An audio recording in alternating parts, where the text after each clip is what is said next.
Some of it was laundered by BCCI, Chase Manhattan Bank, Black Eagle Trust, and a few other of these groups. And it was this gold that was laundered illegally from these Asian stashes that financed the black ops and the various, secret doings. Right, so this gets back to what you were saying in the 1930s, where the Japanese troops were confiscating gold from the Kuomintang. Yeah, and that was taken either to the Philippines or to Japan. At first to Japan, and then when it got too iffy, they transported it over to the Philippines. Now, that wasn't kept in any type of Federal Reserve Bank for those countries. That was in some private storage. It was totally offline. Yeah, it's hidden. There's about 125 known sites hidden. Wow. How much tonnage are we talking about here? How much gold was it? What I've been told is that the story we've been all told about how all the gold ever mined in history could fit 1 or 2 Olympic swimming pools. It's a total lie. Wow. And there's at least 9 times or 10 times more off-market gold than there is officially tradable gold. My God. And some of it, like I say, was laundered by the CIA types to finance various things. Now, again, I want to take a little side trip here. What happened with this? One of these Asian secret society groups that I contacted was worked in the Golden Triangle during the Vietnam War. And where is that? That's the area between China and Vietnam where they were producing all the heroin in those years. Oh, goodness. And they were selling heroin to the CIA, and the CIA was selling heroin to finance their black ops. So they had quite a markup off of the original price they were paying. Well, anyway, it was a big business that was out of the control of governments, and what happened was the Asians contacted their old CIA contacts and said, "What the hell are you guys doing? Why are you spreading diseases and trying to start World War III?"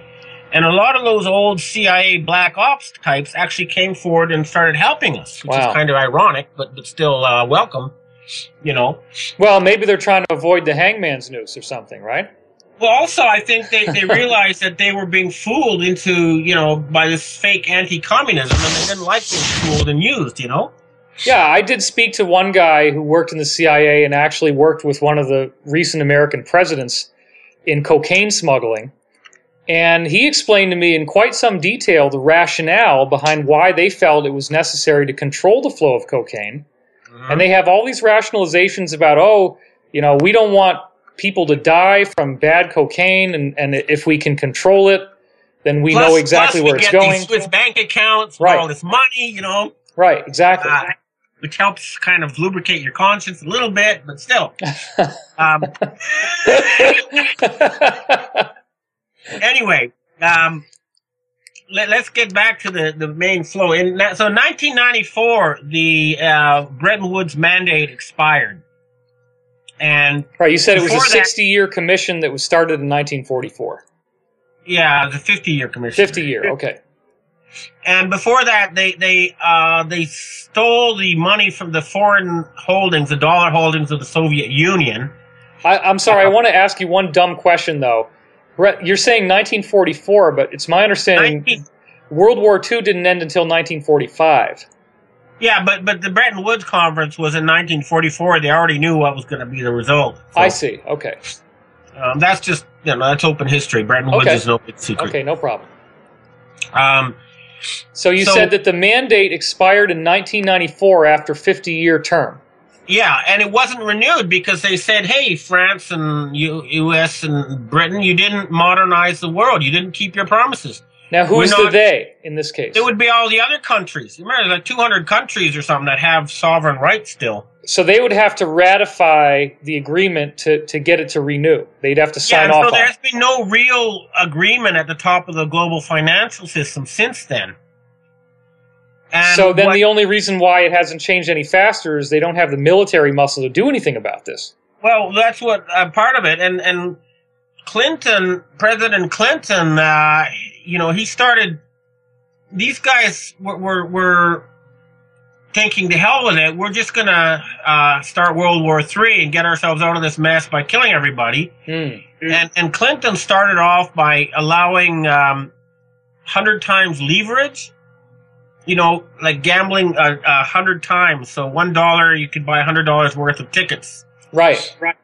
And, if it goes from $100 to $200, then your $1 is multiplied 100-fold.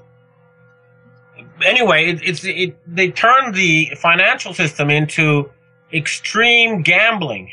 Were they using these confiscated gold accounts from the Kuomintang to back that up? Or it was all backed up. They didn't have any legal backing anymore, but they were going ahead with it anyway. Now, what happened was, in 1998, the Chinese, they sued the Federal Reserve Board.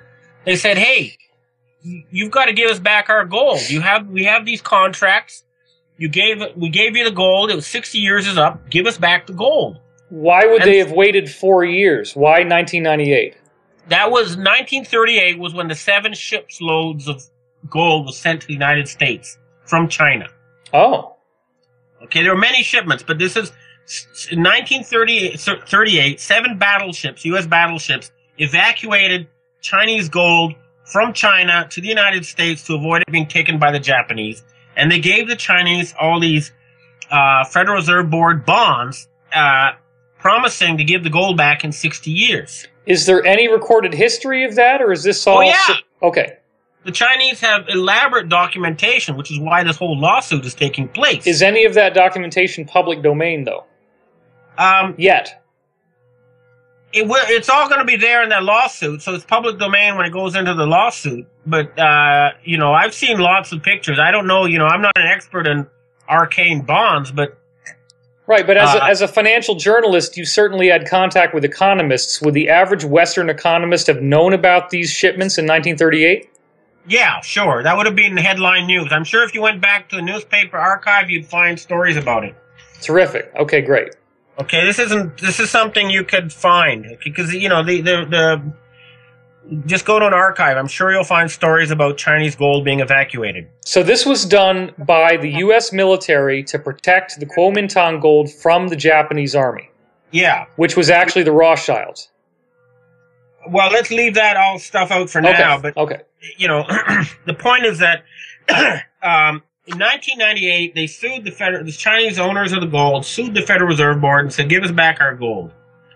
The Federal Reserve Board people argued that they didn't have to give back the gold because they gave a bunch of gold to Chairman Mao in the 1970s when China renewed relations with, when the United States renewed relations with Communist China. But... Could you be more technical than what you said, a bunch? I mean, what are we talking here? 200,000 tons? Jeez. I believe. But that's 200,000 tons is not going to fill 7 battleships. Well, that's sort of the point. They lost the case. Right.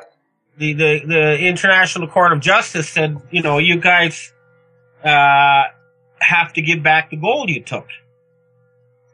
And they said, okay, and the first shipment of gold they're supposed to give back was due to be sent on September 12th, 2001. Jesus Christmas. And, of course, what happened was, as you know, the World Trade Center got blown up on September 11th, and the gold that was in the basement went missing, and Cantor Fitzgerald Securities, the company that was handling the paperwork, was blown up, and all 600 of their employees were killed. Was that in Building 7?